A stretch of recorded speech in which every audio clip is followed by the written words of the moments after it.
DeSantis. Welcome to the Brian P. Swift All Things Inspirational Show. Brian is a best-selling author, keynote speaker, and success coach. Are you ready to move your vision forward and be inspired every Wednesday a little after noon? Here is your host, Brian P. Swift.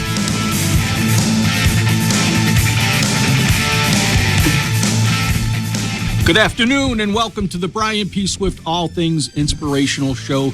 Yes, it is Hump Day, which is awesome because it gets us a little closer to our weekend, but I hope every day for you is a good day. We have some sun shining, which is always good. And as usual, I'm going to throw out a quote to start the show. Success does not consist in never making mistakes, but never making the same one a second time. Learn from your mistakes. Trust me, if you continue to make mistakes and learn from them, you will put yourself in a better place. So I hope you appreciate that. From our sponsors, CD and Me, Sarah Evans is coming and we'll be putting on a show at CD and Me. I talk about CD and Me because they're such an awesome venue to have an event or just to go and hang out and celebrate. And yes, they do sponsor the All Things Inspirational Show, and I am blessed to have them as a sponsor. So I hope if you get a chance, if you're looking for something to do, they're a great venue to go and enjoy. Now, just a short story about motivation and effort, which is my typical avenue I go down. So listen up. I think you'll enjoy this one.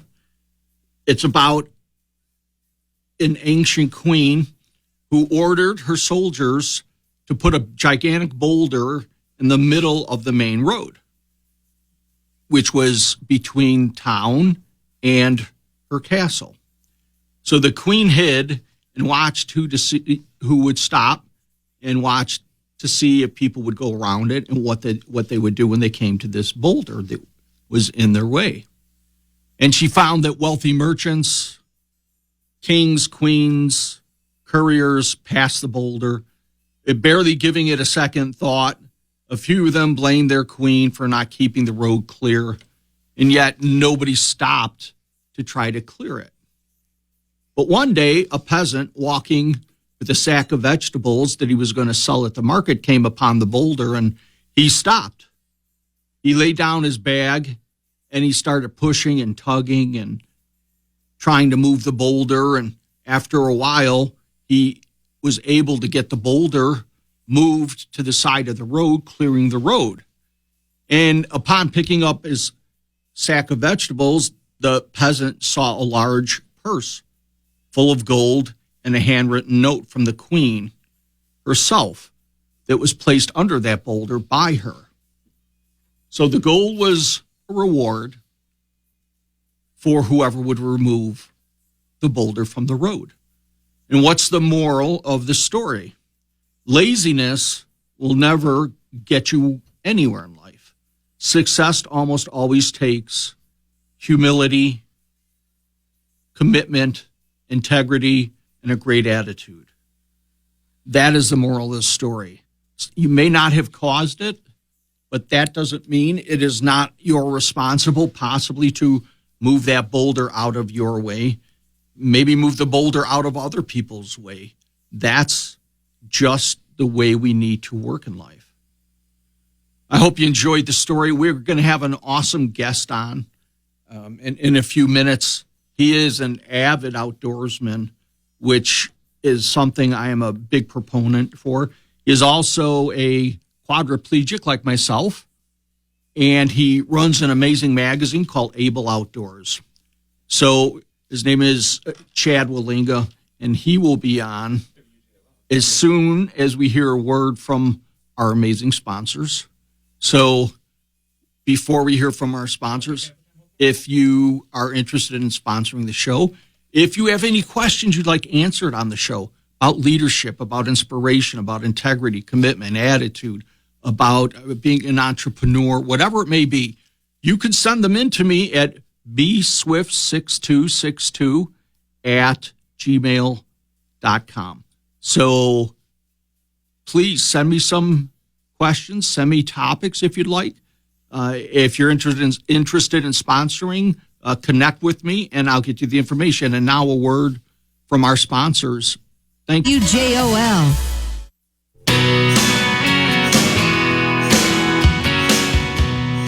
Welcome back to the Brian P. Swift All Things Inspirational Show. And as I mentioned earlier, we're going to talk about getting outdoors because I believe time outdoors is a human right. I hope you enjoy getting outdoors. If there's something preventing you from getting outdoors, please reach out to me.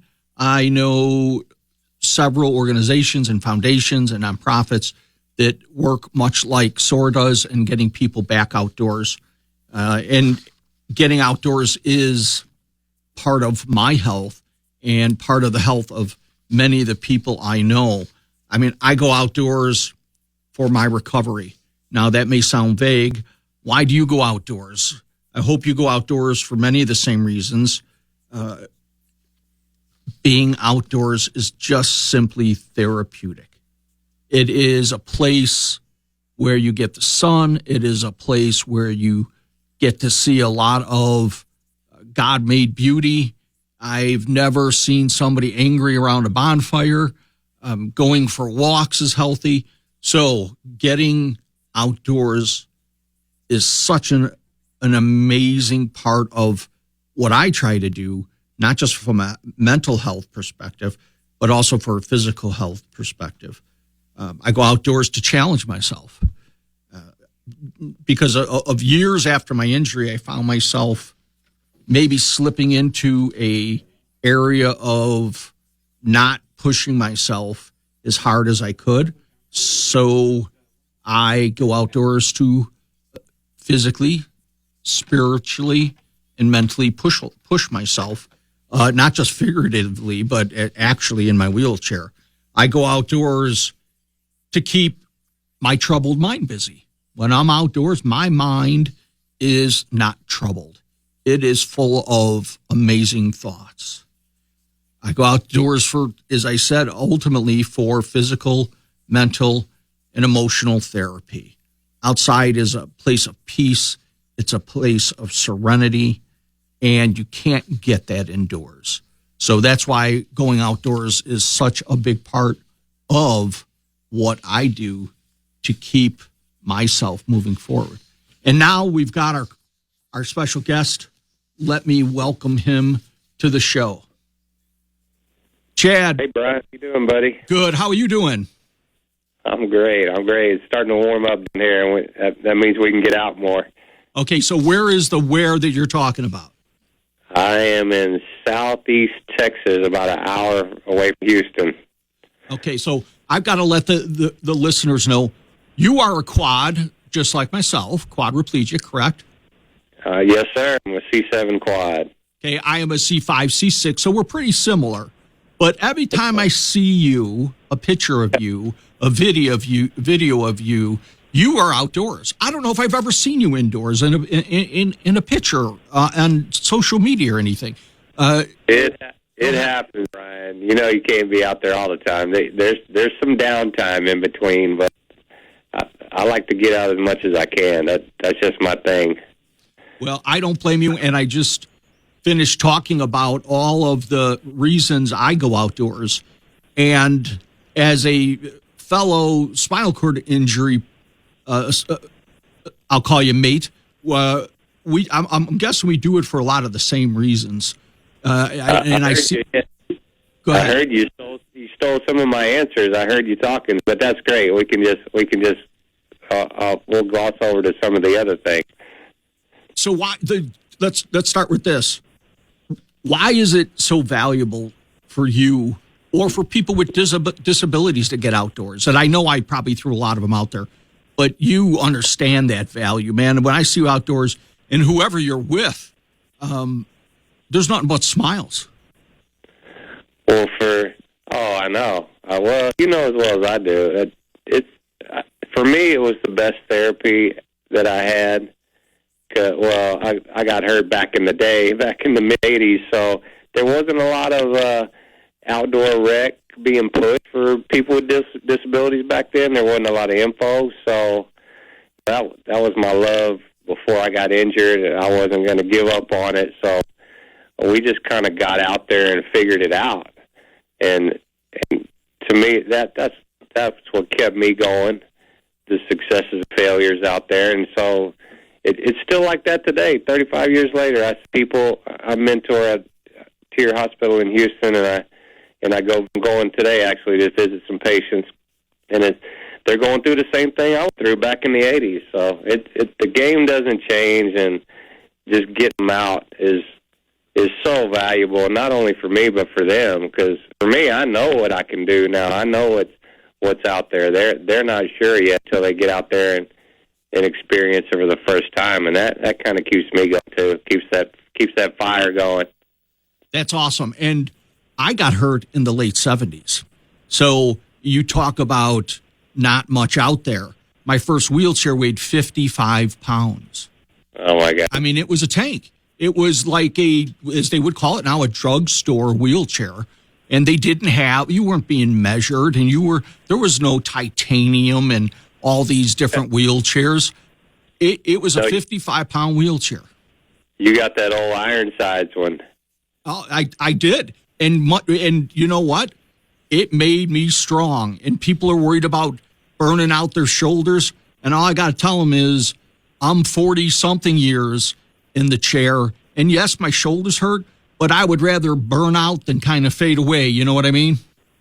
You mentioned that. That's one of the reasons I started doing 5Ks and 10Ks. And then I got crazy and bit off a half marathon in the last February, because I wanted to do that before my shoulders wore out, and I always heard that eventually it happens. So I was wanting to get that done before. It actually kind of made me a lot stronger, which I'm really a proponent of people getting involved with running groups now, like Achilles, and just to get out there and do some of those. It don't have to be. It's able-bodied runs. You just get out there and do it. Go do it. Right. Now, just so you know, I'm going on 43 years, and I still transfer. I still am in a manual chair, and I do use a sliding board because that does help. I'm not taking all my weight because I've got a few more pounds on me than you do. But 40-something years, and I'm still pushing a manual chair. And let's go back to this event, because, I mean, you I don't want to say you skimmed over it, but here you are, you're C7 quadriplegic, and you did a half marathon. So 2 questions. What went through your mind for you to decide to do that? One, and I guarantee at some point you were feeling the burn, and what kept you going? Oh, yeah. Well, first of all, I got a new chair from Motion Composites, a carbon fiber, super light. And so that's when I started saying, okay, now we're going to do something. And after, I get out, I got a couple of dogs that I get out with every day, and I do about a mile of road work. So, 5K didn't really scare me. I was like, okay, I think I can roll out of bed and do that. So it was kind of easy. And then, obviously I was like, all right, let's do 10K, and then, which is 6 miles. That was a little more daunting, but not bad. And I have a friend at Tier. Her name's Lisa. She's my run partner now. On the longer races, you definitely need a partner. So I've gone to Vegas quite a little bit, and I've always wanted to do that run where they shut down the strip. And nice. I was like, okay, let's. I had no idea what doing 13 was going to be like, but I knew I needed a partner to help, because for one thing, the roads are crowned, and you can't there's a median there. You can't get in the middle where it's even. So she had to kind of put her hand on one handle to keep me even, so I could push evenly with both arms. Otherwise, it would have killed one arm. So, and she helped when when you have to stop and get Gatorade and water and fuel up. So I didn't have to stop or start. So it was grueling, but it was after about mile 7 or 8, it was it kind of got to where I like, okay, I can do this, but this is going to be tough. So I was thrilled to death to see mile marker 11 and 12. I knew we had it in the bag then. Once you get to that, you know you're not stopping. No. I mean, if I got to push backwards or use my elbows, I'm not stopping, like you say, when you see mile marker 11 or 12. Right. There was people there, you know, kind of. I could have taken it a little slower, but you know, we're going all out. If we're going to race, we're going to race. So let me tell you, there was 25,000 people in that race, and only about 6 people in chairs, that's not enough. There needs to be more than that. I agree with you. I agree, and you do. This isn't just your love, and I'll skip on this, but you put out a magazine called Able Outdoors, correct? We did. We a friend of mine in Wisconsin named Don Ziller, we got together and we decided, let's do a magazine. There needs to be something out there for just to show like all outdoor recreation stuff for people with disabilities. So we made it go for a couple years, and then, you know, the trends kind of, everybody's going to videos and online and podcasts and stuff. So I got another friend of mine who's more in the outdoor hunting, outdoor industry, like the actual outdoor show side of it, Ashley from Wisconsin, from Wyoming, and I know her too. I was like, Ashley, let's you know, I'm 53. I was like, let's get together, and you want to do a show? I kind of asked her what she wanted in it, and we have the same philosophy on what we want to do. So I was like, let's do it. I don't want to wait till I'm 60. Let's do it now. Let's get it going. So we just filmed our 3rd and 4th videos this couple weeks ago. Congratulations. But your magazine's been out there a while, and I love the tagline, Triumphs of the Human Spirit, right? That's right. It's true, though. Just in all my travels and networking, I've come across so many cool stories being, you know, about people such as yourself, you know, other quads, other people with disabilities doing some amazing things. And I was like, we have to tell those stories. People need to hear these. So I agree. And that's part of the reason I do this show, is just to deliver inspiration. Whether you're a quad, whether you're a para, whether you have MS, whether you have there's nobody without problems. They may not be sitting in a wheelchair, right? But everybody gets down. Life beats us down. Situations beat us down. And sometimes we need that motivation, that inspiration. We need to remember that story from Chad, from Brian, from Heather, from Monica, from whoever. We need to remember those stories to help us get back up.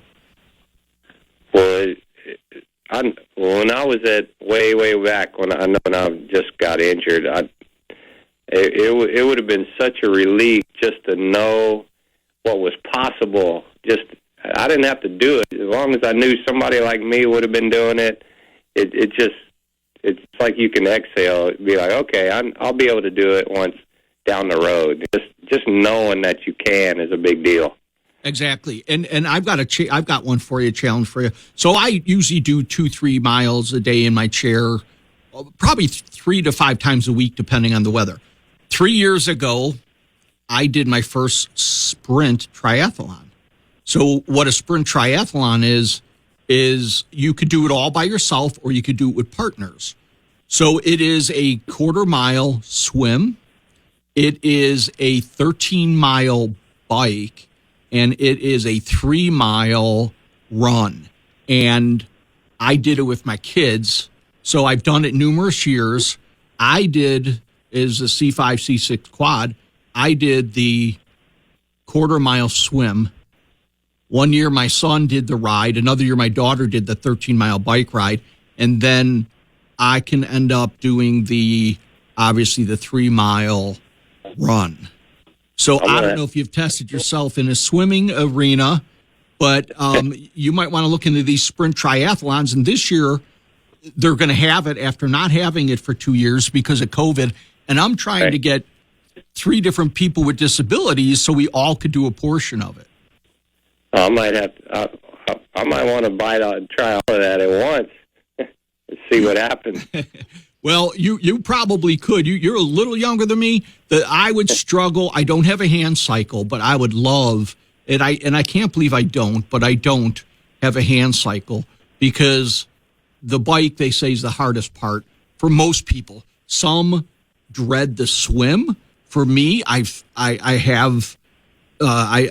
been swimming for years, and once I get in there and get that routine back, the swim didn't bother me that much. I do the backstroke, but I agree with you.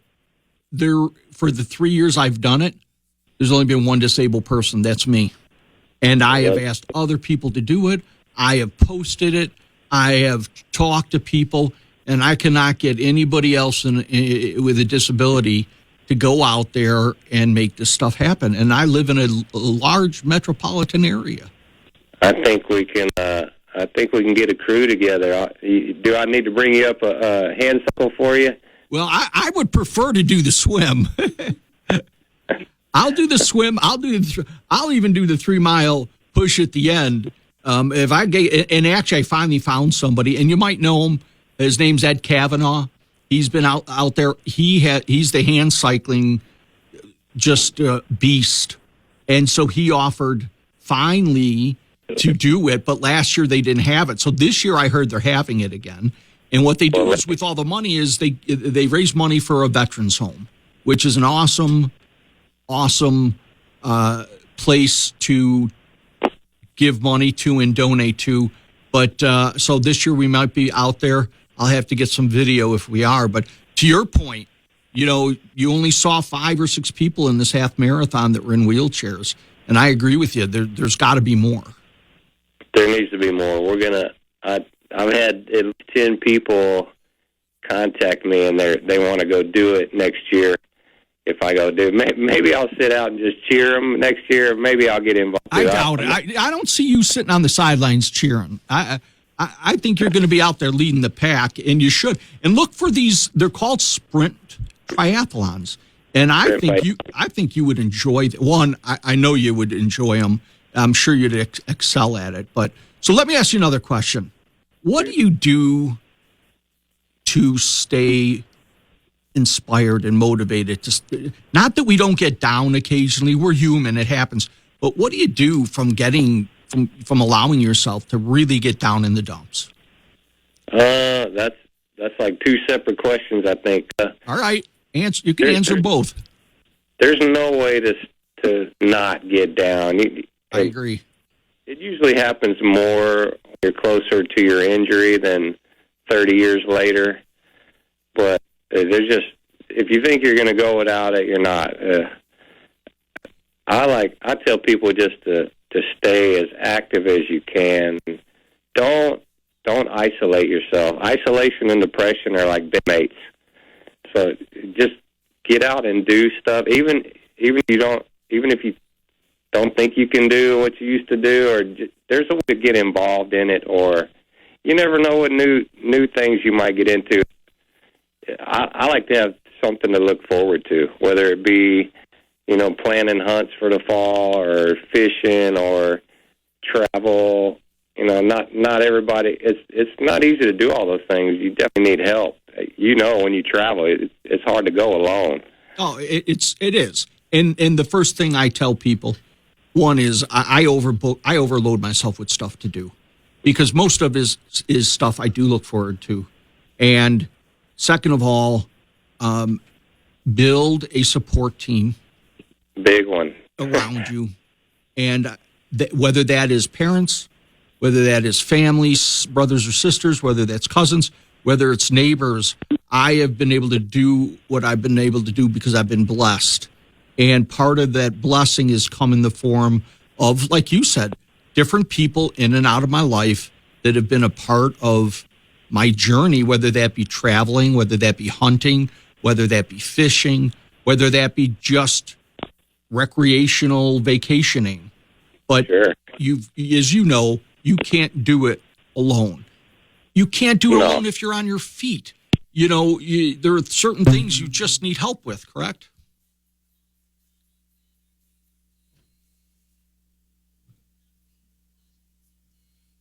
All right.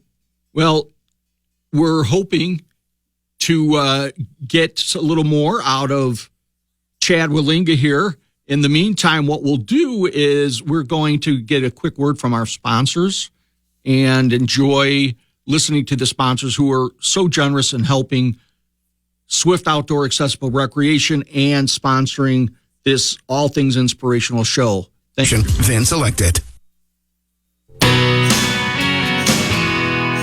Chad, welcome back. I'm back.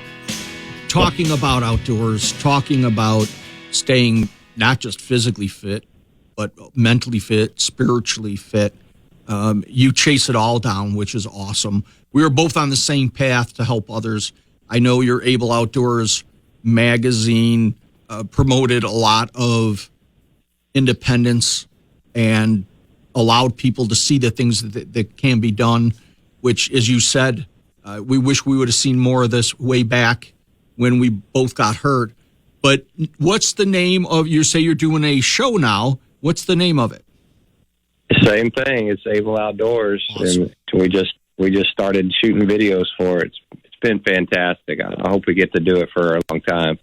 So how could people, is there ways people can help, donate, or be a part of it, or, how can they get a hold of you if they want to, maybe they want to donate to it and help you create more of this environment for them and create your stories? Is there a way people can reach out to you?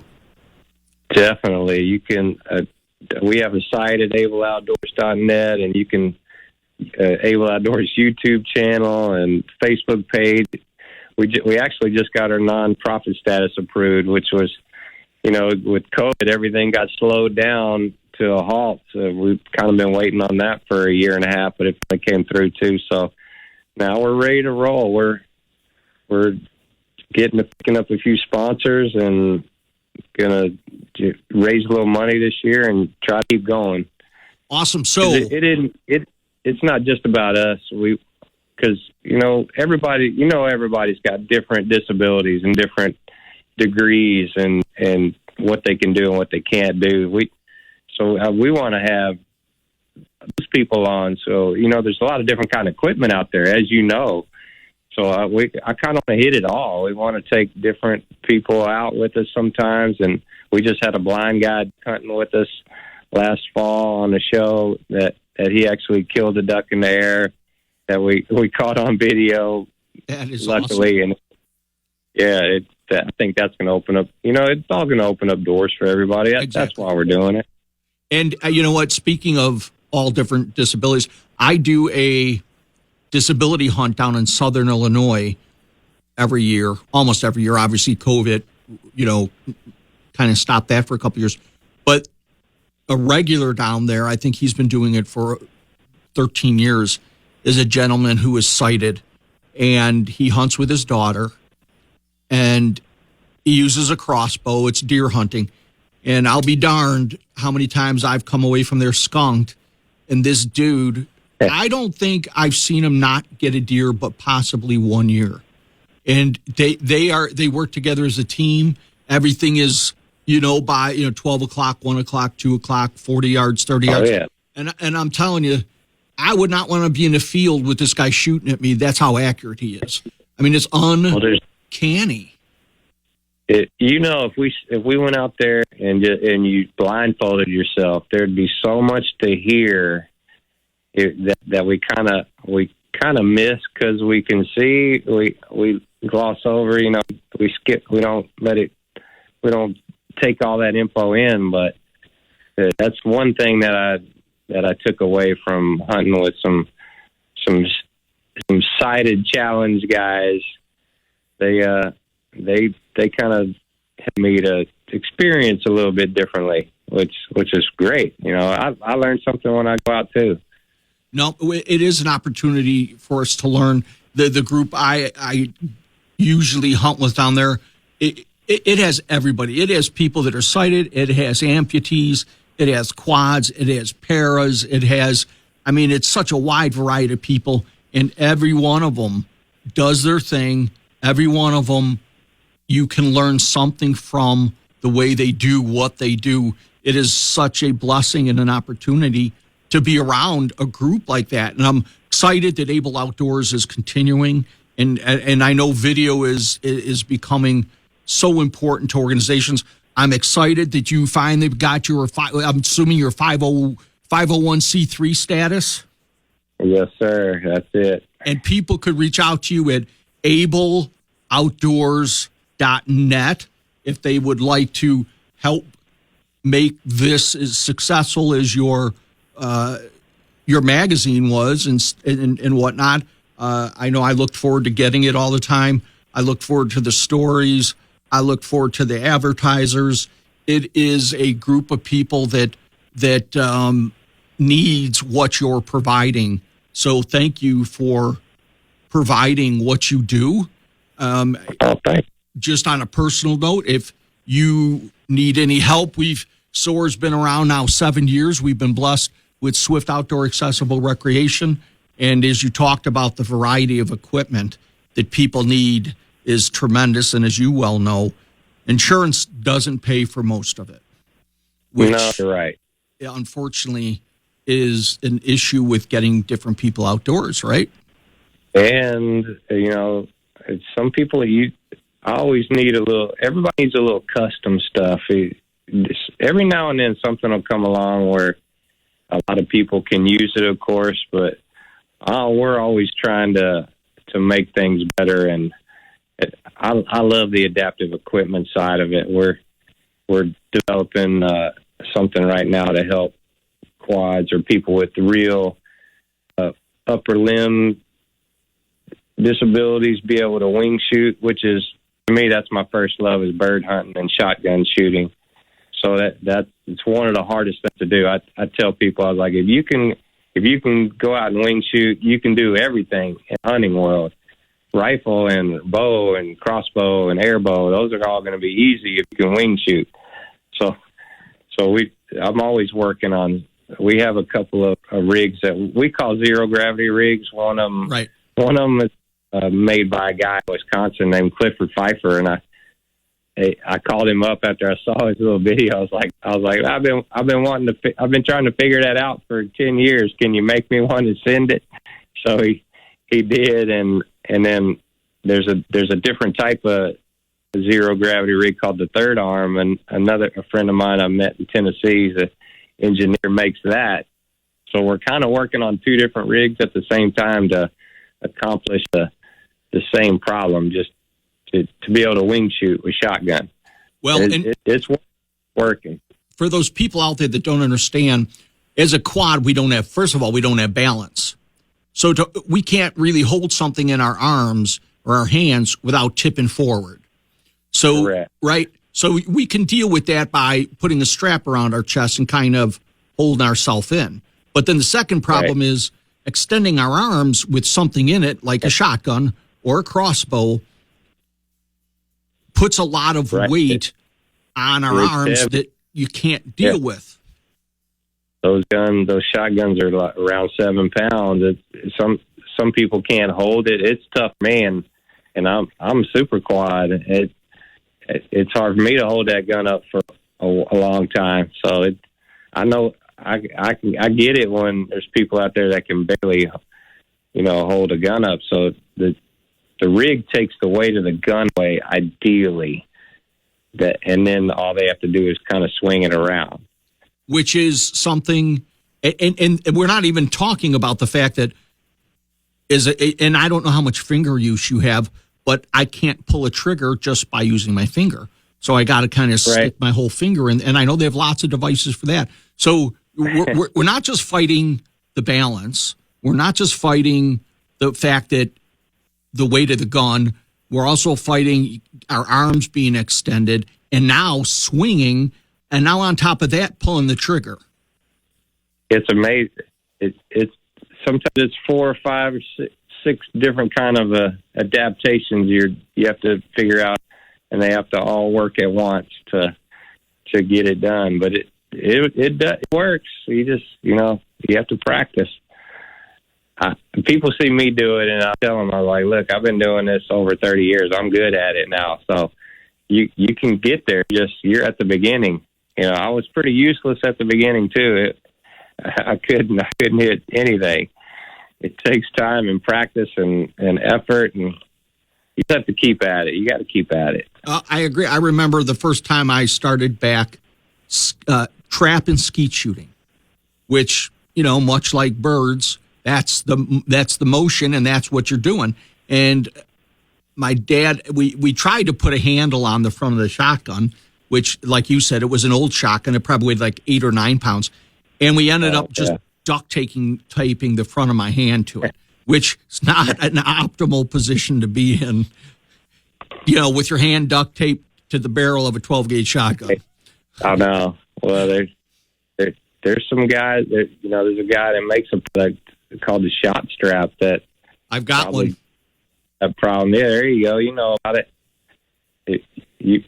There are different things out there that really work for people. At least, it doesn't have to work perfectly. Just to set them on the path to, okay, this is pretty close. This is close. I can figure out the rest of the way. Just to get them started. Exactly, and that's what we're both trying to do. And please keep in mind, myself, if there's anything that SOAR or myself can do to collaborate with Able Outdoors. I know we've gone back and forth and said it to each other, but, especially with getting equipment that helps people. So if there's some equipment we can help you get to so you can help others, we're always open to do that. And I'd love to work together. Let's do it. That's what we're out here for, to help each other and help other people get out. That's it. It's simple. All righty, Chad. Listen, are there any other ways people could get a hold of you besides ableoutdoors.net? Yeah. Facebook, I'm on a lot. You can just search my name, Chad Walliger, or Able Outdoors. I have both pages. I'm easy to find. Just Google my name.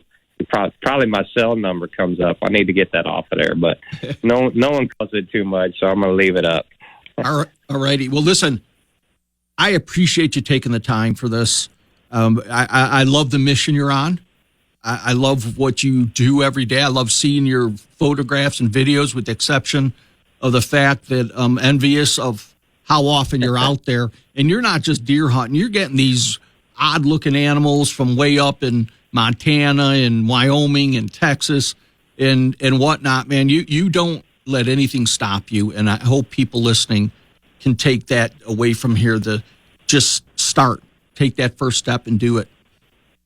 Well, thanks for having me on to be able to talk about it, Brian. I appreciate it. I appreciate the kind words. Well, if the show takes off, you better look out. It's going to be Katie bar the door then. Well, I hope it does.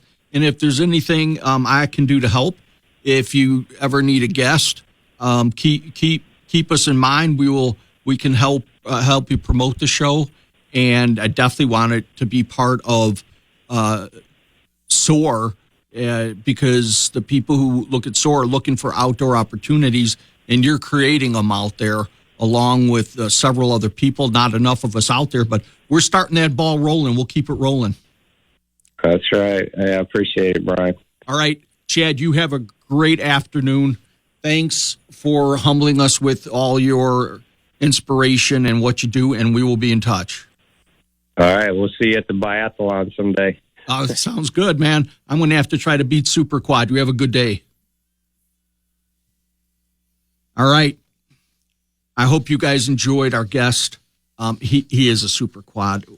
What he does is amazing. If you go and find him on Facebook, or I'm not sure if he's on LinkedIn, his name is Chad, last name Waligura. And he definitely keeps an interesting perspective and a mature perspective, but it's take time to grow that, much like myself. I mean, there's still people out there who get angry at the rain. Don't get me wrong. I don't like the rain either, but I try to keep things in perspective, and I try to keep things on a mature mental level, because hardships and setbacks are just part of what we have to deal with. We have to learn not to lash out. We have to learn to control our anger, to control our frustration. When circumstance, let's call it conspire, to get in our way of doing the things that we want to do. And when that happens, it may sound odd, but I would recommend that you embrace the setbacks. It's a mature attitude to life. And I think that's extremely important to maintain this mature attitude. It's okay to get frustrated. It's okay to get mad at it. I hate when it's raining out. It really prevents me. But calm down and be hopeful. No matter what, some setbacks can be utterly devastating if we allow them to. I've experienced many a setback too often. And I try to draw strength from my past, from friends, from your partners, from family, to continue to encourage myself. But be your own independence. Tell yourself this too shall pass. Tell yourself there's a silver lining in everything. Because you know what? Things are never usually as bad as they seem. And they're never usually as great as they seem, which is okay. So diagnose the setback that you're getting frustrated with, because ultimately you may be thinking and building it up to be way more than it really is.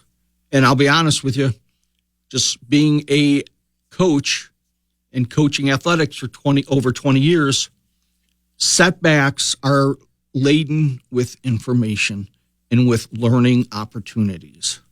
I've learned more, and teams have learned more from their setbacks and failures than they have their wins. Because when you win, you're celebrating. When you lose, you have an opportunity to look at that setback and figure out ways to improve. Is the setback a problem of the system, or is it something else that's preventing you from succeeding? So remember, success does not consist in never making a mistake, but in not making the same mistake twice. So that is important. And just keep reassessing. You know, it's how bad do you want what's on the other side of your fear, of that failure, of that setback. That's really what's key, because ultimately we all have a limited amount of time. We have a limited amount of money, and we have limited resources. And some setbacks are meant to differentiate those that are only desires and things we might want from those things that we want extremely, extremely bad enough to put in that blood, sweat, and tears to get through. And that is why you reassess really what the setback was. So keep in mind, brick walls are out there for a reason, right? The brick walls are not there just to keep us out, but sometimes brick walls are out there to give us a chance to show how badly we want something. Because the brick walls are there to stop people who don't want it badly enough. They're there to stop the other people, because not everybody has the same desires as you do. Not everybody has the same strength or the same will as you do to want to fight through that brick wall and recognize a setback as seeds of opportunity, as seeds of growth. And to be honest, most of our significant opportunities will be found in times of great difficulty. So these great difficulties are going to be things that we all face, that brick wall, and it comes down to how bad do you want it? Are you ready to go over it? Are you ready to go through it? Are you ready to go around it? And I find that if you make small changes towards your goals, you'll find that opportunity. You'll find that opportunity that you didn't think existed, but it's there. Successful people never sit back and mope around. They approach their goals consistently with enthusiasm. So remember this, and I'll leave you with this. Walk with the dreamers, the believers, the courageous, the cheerful, the planners, the doers, the successful people with their heads up in the clouds and their feet on the ground. Let their spirit ignite a fire within you so that you leave this world better than where you found it. Remember those words. Say those words to yourself. Question yourself, reassess, and above all, have a beautiful Wednesday. Thank you very much and take care.